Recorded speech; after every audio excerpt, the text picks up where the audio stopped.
Selamat datang di sesi kedua dari sesi mencetak murid di dunia terganggu. Orang-orang dari Isakar memahami keadaan zaman dan tahu apa yang harus dilakukan oleh bangsa Israel.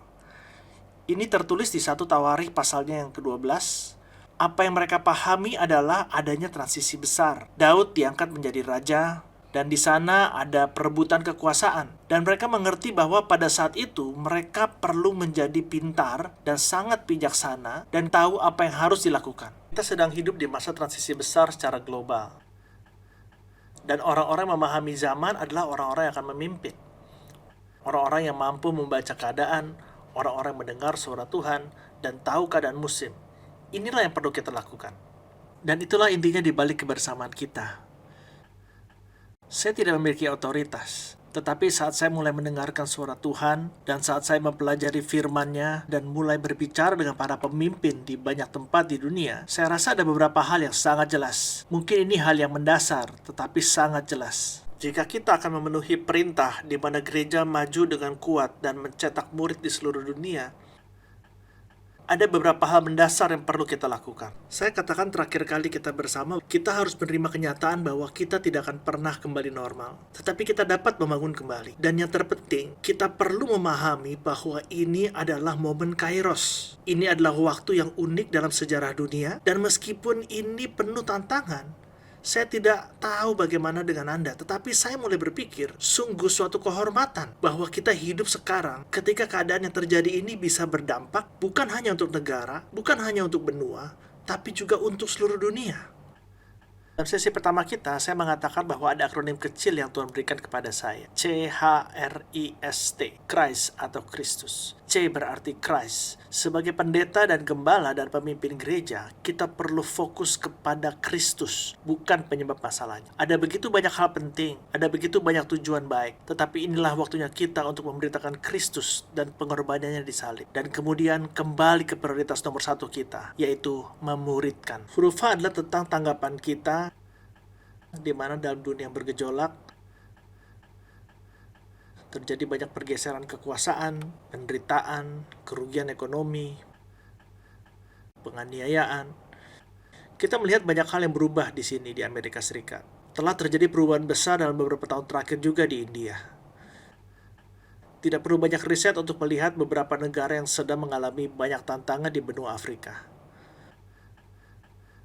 Begitu juga di Amerika Latin dan Amerika bagian selatan. Kita hidup di dunia di mana saat Injil bergerak maju, saat ada pergeseran, dan kita melihat terjadi banyak korupsi, kita melihat kejahatan, penurunan dalam keluarga. Saya ingin mengingatkan Anda bahwa di tengah perubahan besar, Injil diberitakan, tidak hanya dengan peperangan rohani, tapi dengan pergumulan yang nyata. Inilah tantangan dari saya. Langkah kita selanjutnya tidak hanya bahwa kita benar-benar bersedia, Roma pasal 12 ayat yang pertama. Kita telah mempersembahkan diri kita lagi kepada Tuhan, tapi kita harus menjadi agen kesembuhan, bukan agen permusuhan. Ketika gereja diserang, ketika hal-hal yang tidak adil terjadi, itu membuat Anda marah. Dan beberapa dari kemarahan itu bersifat eksternal, dan beberapa di antaranya bersifat internal. Bagi kita yang tinggal di sini di Amerika Serikat, beberapa dari kemarahan yang paling kita alami adalah orang-orang mulai marah, mereka mengatakan, "Mengapa kamu tidak membuka gereja?" Dan yang lainnya marah dengan mengatakan, "Ini gara-gara kamu membuka gereja." Mereka marah karena Anda mengambil sikap politik tertentu atau karena tidak mengambil sikap politik itu. Dan terjadi perpecahan gereja di Amerika yang belum pernah terjadi sebelumnya. Tapi itu tidak unik. Hal ini tidak terjadi dengan cara yang sama di berbagai negara. Ini hanya terjadi dengan cara yang berbeda saja. Kami telah melihat banyak jenis penganiayaan di Tiongkok selama bertahun-tahun. Dan semakin hari semakin meningkat, tidak seperti sebelum. Jadi apakah panggilan Tuhan? Bagaimana kita tahu apa yang harus kita lakukan? Apa yang Dia ingin kita lakukan untuk bisa masuk ke dalam lingkungan itu untuk membuat perbedaan? Dan inilah yang ingin saya sampaikan kepada Anda. Kemarahan manusia tidak dapat memenuhi panggilan untuk hidup benar yang diminta Tuhan.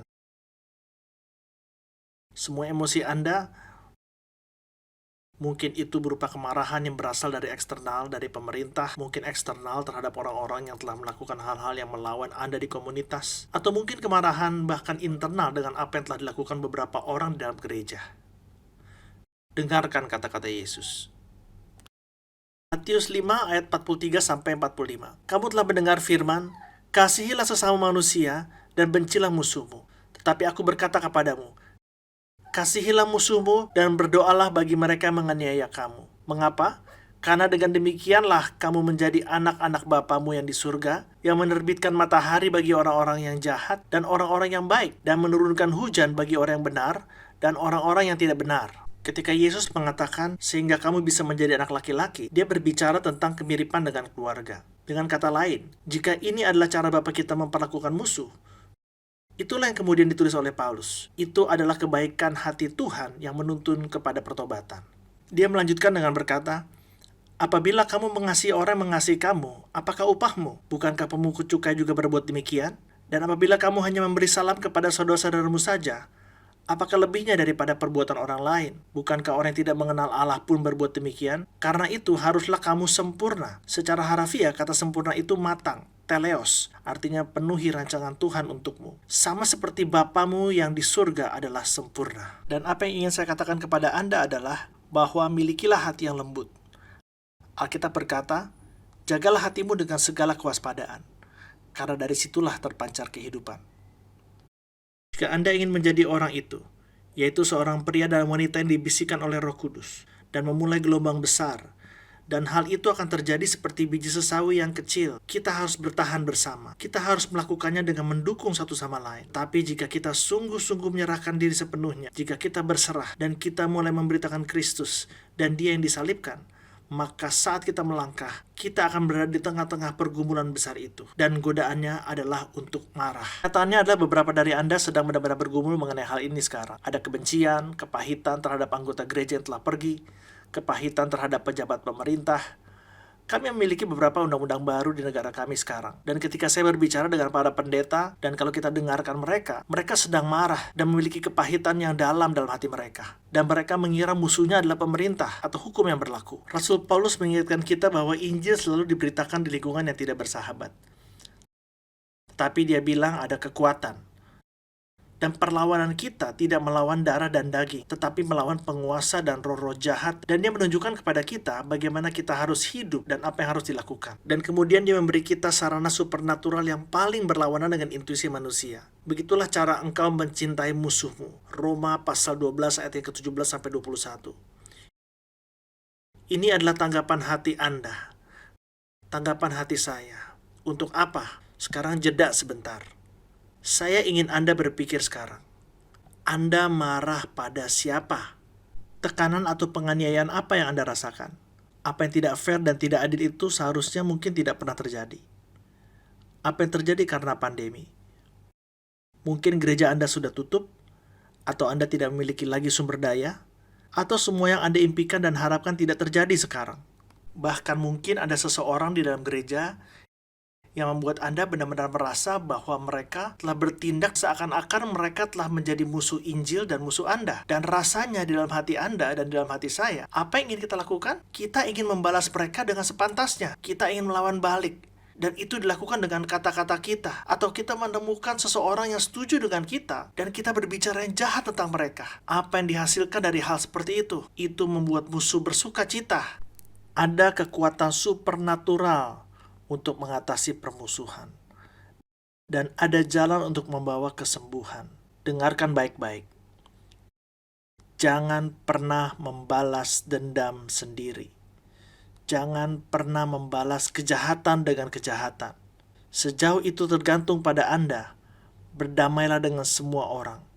Jika musuhmu lapar, beri dia makan. Jika musuhmu haus, beri dia minum. Dengan melakukan itu, engkau sedang menaruh bara api di atas kepalanya. Dan perhatikan yang terakhir ini. Berikut adalah prinsip aksiomatik. Jangan kamu kalah terhadap kejahatan, tetapi kalahkanlah kejahatan dengan kebaikan. Mudah diucapkan daripada dilakukan. Tetapi sadarkah Anda bahwa banyak gereja, banyak pelayanan, berapa banyak orang berpaling dari Injil karena kita menanggapi atau pernah menanggapi seperti orang lain pada umumnya. Sebagian besar pelayanan saya tinggal di bagian Amerika Serikat yang sangat anti-Injil. Persentasenya sangat kecil, dan secara radikal melawan agama Kristen sebagai kebenaran yang mutlak. Dan jadi saya tinggal di tempat di mana aturan sehari-harinya bertentangan dengan apapun yang saya percayai. Dan saya ingat saat mengajarkan firman Tuhan tentang keluarga. Dan seperti yang baru saja saya katakan sebelumnya, itu bukan sesuatu yang berbau politik. Saya tidak mencoba mengatakan apapun kepada kelompok ini atau kelompok itu. Saya juga mulai berbicara tentang kemurnian seks yang harus dilakukan oleh seorang suami istri yang harus berkomitmen satu sama lain. Dan kami berbicara tentang heteroseksual, perzinahan, dan percabulan. Dan ketika saya membaca Alkitab, saya berbicara tentang homoseksual. Dan ketika saya berbicara tentang itu, dua baris pertama di dalam gereja terisi pengunjuk rasa dari LGBTQ. Dan mereka marah, dan mereka menempelkan stiker di semua mobil kami. Lalu kami mulai berbicara tentang apa yang kita lakukan, dan saya memulai pesan itu dengan meminta maaf kepada mereka atas nama-nama yang kami gunakan untuk memanggil orang-orang di komunitas homoseksual. Dan kemudian saya meminta maaf dengan mengatakan beberapa orang mungkin pernah mengatakan kepada Anda, "Oh, tidak ada yang benar-benar penting, dan cinta adalah yang terpenting." Tapi tindakan kitalah yang akan membalikan keadaan. Kami berkoordinasi dengan sekitar 40-50 gereja lokal, dan kami semua berkumpul bersama dan kami terjun ke tengah kota dan bertanya, bagaimana kami bisa membantu orang-orang homoseksual di masyarakat. Tidak ada penghakiman. Kami bahkan tidak akan menceritakan iman percaya kami, kecuali mereka memintanya. Kami dengan senang hati akan menanggapinya jika mereka memintanya. Dan kami bekerja sama dalam komunitas yang terdiri dari sekitar 200.000 orang, terdiri dari para relawan dan pendeta, dan kami membawa pasien HIV ke dokter. Kami berikan bahan makanan untuk mereka. Kami berteman dengan orang-orang. Kami tidak bertanya bagaimana Anda tertular HIV. Kami tidak berkomentar tentang gaya hidup mereka. Anda tahu apa yang kami lakukan? Kami tidak mengkompromikan kebenaran, tetapi kami mencintai mereka. Saya tidak bisa menjelaskan kepada Anda revolusi yang terjadi di komunitas kecil itu. Saya ingat ketika duduk bersama wali kota di kota ini yang menjabat pada saat itu, dan dia adalah seorang yang sangat mendukung LGBT. Dia juga seorang homoseksual. Dan kami makan siang, dan kami membangun hubungan. Dan saya ingat dia menatap saya dan berkata, "Saya pikir kalian semua para evangelis yang suka membawa Alkitab itu berpikiran sempit, negatif, fanatik, dan anti-intelektual." Dia berkata, "Saya harus memberitahu Anda, saya tidak setuju dengan segala yang Anda percayai. Tapi saya tidak tahu apakah ada kelompok lain selain Anda yang telah berbuat lebih banyak untuk melayani komunitas homoseksual atau remaja yang melarikan diri di kota kami. Dan saya ingin berterima kasih." Dia kuliah di universitas yang sangat radikal. Dan waktu kami mengobrol, kami mulai berbicara tentang hari-hari kuliah kami, dan bagaimana akhirnya dia menjadi radikal untuk satu agenda, dan saya datang kepada Kristus sebelum kuliah, dan dengan kasih karunia Tuhan, dia menjadikan saya radikal untuk agenda lain. Dan saya ingat ketika saya berdiri dan berjalan keluar dari dialog itu, dan saya mulai menyadari bahwa saya tidak setuju dengan pria ini. Dan saya sangat menyukai orang ini. Dia bukan seperti mereka-mereka. Dia bukan seperti beberapa kelompok orang yang mengatakan tentang hal ini atau berpikir tentang hal itu. Dia adalah seorang yang nyata dengan kisah yang nyata dan masalah yang nyata. Dan Anda tahu apa yang kami sepakati? Kami ingin membantu orang yang tersesat dan yang terluka dan yang memiliki kebutuhan medis. Dan yang saya ingin Anda ketahui adalah ada kekuatan yang seperti itu. Janganlah dikalahkan oleh kejahatan. Anda bisa mengatasi kejahatan dengan kebaikan. Lalu dapatkah Anda melakukannya dengan kekuatan Anda sendiri? Sama sekali tidak. Beberapa tahun terakhir, selagi saya mengembalakan di Silicon Valley, tentu saja sekarang banyak kritikan tentang perusahaan teknologi yang besar, sensor, dan apa yang dilakukan oleh Apple, dan Google, dan Amazon, dan semua dari kelompok ini yang lakukan, dan bagaimana mereka melakukan hal ini dan itu. Nah, kita bisa terus mengucapkan hal yang tidak baik, dan mungkin beberapa hal itu benar, dan mungkin beberapa juga tidak benar, saya nggak tahu. Tapi inilah yang saya tahu. Perusahaan teknologi besar di Silicon Valley, mereka peduli dengan pengungsi, dan mereka peduli dengan orang-orang yang terperangkap dalam perdagangan seks. Jadi saat kami di sini merupakan suatu kehormatan di mana kami sudah mengembalakan sekitar 10 tahun di sini. Kami benar-benar bermitra dengan gereja lain dan kami mulai membantu para pengungsi dan kami mulai pergi ke taman-taman dan merombak sekolah dan mulai membuka forum dalam perdagangan seks dan kami mulai kelas pendalaman Alkitab di tempat-tempat seperti Apple dan Google dan kami membangun hubungan dan persahabatan. Kami tidak mengubah apa yang kami yakini, tapi tahukah Anda, di seluruh dunia banyak orang berpikir bahwa pada saat orang Kristen mengatakan satu hal, kita telah mendapatkan reputasi di banyak tempat bahwa kita adalah orang yang suka marah, bahwa kita jahat, bahwa kita selalu berprasangka buruk, bahwa kita tidak bisa melakukan penerimaan. Bukankah suatu hal yang aneh bagi Anda bahwa orang-orang yang memiliki masalah dosa yang mendalam, mereka sangat nyaman dengan Yesus, bahwa mereka tertarik kepadanya? bahwa dia tidak pernah berkompromi dengan kebenaran, tapi dia berbicara tentang kebenaran dalam kasih. Jadi izinkan saya bertanya kepada Anda, maukah Anda mulai untuk menjadi agen pemulihan? Jangan berkompromi dengan kebenaran. Saya juga tidak akan melakukan itu. Tapi apakah Anda akan melakukan apa yang Yesus katakan? Janganlah seperti kita ingin membalas mereka. Maukah Anda mendoakan mereka? Saya telah terluka. Saya telah sangat disakiti oleh beberapa orang di luar gereja dan di dalam gereja. Saya benar-benar harus mengambil kertas dan menuliskan nama mereka, dan saya punya buku jurnal, dan saya menuliskan semua yang ada dalam pikiran saya dan mulai berpikir bagaimana caranya saya membalasnya. Dan saya tuliskan semuanya itu karena saya harus mengeluarkannya. Dan kemudian saya menyerahkannya kepada Tuhan dan saya berkata, entah saya dapat mencoba untuk membalasnya, atau Tuhan, saya mau menyerahkan yang satu ini kepadamu. Keinginan hati saya adalah supaya Engkau mengubah hati mereka dan melakukan hal yang benar. Tapi Engkau adalah hakim yang adil. Aku tidak akan membalas dendam. Aku tidak akan membalas mereka. Aku melepaskan genggamanku dan aku memberikannya kepadamu. Engkau yang akan berurusan dengan mereka. Dan bagian berikutnya yang benar-benar mengubah hidup saya. Dia mengatakannya di sini ayatnya yang ke-18. Jika memungkinkan, apabila itu tergantung pada dirimu, berdamailah dengan semua orang. Dia berkata, pertimbangkanlah asalnya dari mana. Secara harafiah, saya mempelajari kata itu. Dan kata mempertimbangkan berarti mencoba dan menempatkan diri Anda pada posisi mereka. Mereka menganiaya Anda, mereka menentang Anda, dan mereka yang tidak mengenal Tuhan, atau mereka adalah pejabat pemerintah atau apapun juga, mereka bekerja dengan cara yang masuk akal bagi mereka sendiri. Dan jika Anda dapat mempertimbangkan atau menghormati mereka, bahkan jika Anda tidak setuju, dan mulai mengerti memang mereka seperti itu, milikilah tingkat empati yang seperti itu. Tidak ada yang berubah sampai ada hubungan. Dan tidak bisa terjadi hubungan jika ada kepahitan dan kemarahan di hatimu. Bagi sebagian dari Anda, kepahitan dan kemarahan itu tidak ada di luar sana, mungkin. Gereja sekarang terbagi. Mereka terpecah karena banyak hal. Tetapi di masa pandemi ini, ada yang berpendapat seharusnya gereja melakukan ini atau tidak boleh melakukan itu. Apakah harusnya gereja tetap buka atau tidak boleh buka. Ada banyak jenis masalah seputar pandemi. Dan si musuh telah menggunakan keadaan ini untuk apa? Memecahkan gereja, memisahkan kepemimpinan. Anda sudah membuat perbedaan karena Anda telah memberitahu Tuhan, Tuhan, aku akan melakukan apapun yang Engkau ingin aku lakukan. Tujuanku bukanlah melihat berapa banyak orang yang datang ke gereja. Tujuanku bukanlah mencari tahu apa penyebab ini atau penyebab itu. Tapi tujuanku adalah Yesus dan Dia yang disalibkan. Dan Engkau memberitahu aku untuk mencintai musuhku, bahkan jika itu seseorang yang ada dalam gereja sekarang, bahkan mungkin sesama pemimpin. Dan bukannya Anda mencoba membalas mereka, bukannya Anda berusaha memberitahu orang cerita dari sisi Anda, tapi Anda berdoa untuk mereka. Dan sebenarnya Anda sedang melakukan tindakan kebaikan. Untuk beberapa dari Anda mungkin perlu melakukannya secara anonim. Jadi yang harus terjadi adalah perubahan di dalam hatimu. Inilah kekuatan yang sesungguhnya. Kebaikan lebih kuat daripada kejahatan. Jika musuh Anda lapar, apa yang dia katakan? Beri dia makan. Jika dia haus, dia berbicara tentang sesuatu yang bukan hanya teori. Ini bukan sekedar kata-kata biasa. Ini bukan pertemuan doa. Inilah kita di tengah-tengah kesulitan, dalam kehidupan yang sulit. Inilah kita yang melakukan terlebih dahulu, lalu kemudian kita memanggil orang-orang lain dan berkata, inilah yang kami lakukan.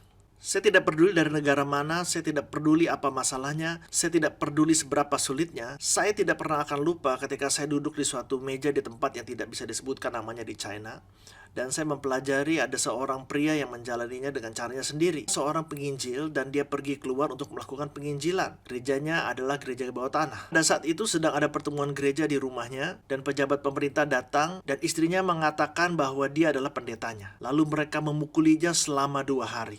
Ketika suaminya kembali ke rumahnya, lalu dia melihat istrinya benar-benar sudah dipukuli sampai memar habis. Dan saat dia menceritakan kisah ini, perasaan yang timbul di dalam diri saya mulai berpikir, wah, kalau sampai hal ini terjadi pada istri saya, Teresa, bagaimana saya bisa merespon hal ini? Dan semua emosi saya berkobar dan memikirkan bagaimana saya akan menanggapinya dan membalasnya dan betapa tidak adilnya para pejabat itu. Arahkan wajahnya di depan saya dan menatap bola mata saya lalu saling berlihatan dan berkata, dapatkah Anda bayangkan bahwa Yesus menganggap kita layak untuk menderita demi Dia?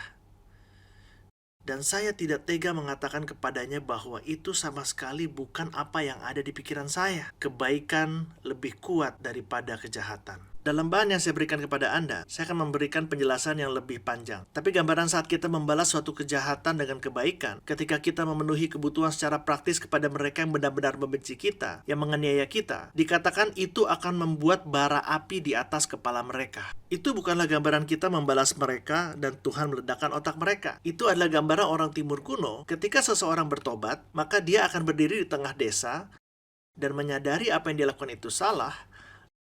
Lalu dia merasa harus mengumumkannya di depan umum. Dan mereka akan menyalakan api dan meletakkan bara di dalam panci. Dan kemudian meletakkan handuk dan mereka akan meletakkannya di atas kepalanya. Dan dia akan berjalan berkeliling desa dengan gambaran bahwa saya membakar pikiran lama saya, pikiran buruk dan perilaku buruk saya. Dan saya mengatakan bahwa saya telah melakukan kesalahan. Kita hidup di hari yang baru. Dan setelah Tuhan bekerja secara mendalam di dalam kita, langkah kita selanjutnya adalah menjadi agen pemulihan. Dan memimpin gereja kita dalam pemulihan, bukan permusuhan. Dan itu akan terjadi jika kita tidak membalas dendam. Saat kita berdoa dan mencintai mereka. Dan berbuat baik kepada musuh kita, terlepas dari siapapun mereka atau apapun yang telah mereka lakukan. Kerinduan hati saya, karena saya tahu ini akan sangat sulit, adalah supaya Anda dapat berkata kepada Tuhan, Tuhan, meskipun aku tidak ingin melakukan ini, Tuhan, meskipun emosiku tidak ada di sana, aku memberi Engkau izin untuk mengubah pemikiranku. Ketaatan adalah cara kita mengekspresikan cinta kita kepada Yesus. Apakah Anda ingat cerita yang Yesus ceritakan tentang kedua anak laki-laki? Dan Yesus berkata, ada dua anak laki-laki, dan ayahnya berkata kepada satu anak laki-laki, pergilah ke ladang dan kerja. Ya, aku akan pergi. Tapi kemudian dia tidak pergi. Dia berkata kepada anak laki-laki satunya, pergilah ke ladang dan kerja. Tidak, aku tidak akan melakukan itu. Tapi kemudian dia berpikir lagi, dan kemudian dia memutuskan, aku akan patuh dan pergi. Apakah Anda ingat di akhir perumpamaan itu, Yesus bertanya kepada orang banyak, jadi, yang mana dari anak ini yang mencintai ayahnya? Dan tentu saja mereka semua mengatakan anak yang nurut. Saya belajar dari hidup saya dan saya telah hidup cukup lama sekarang.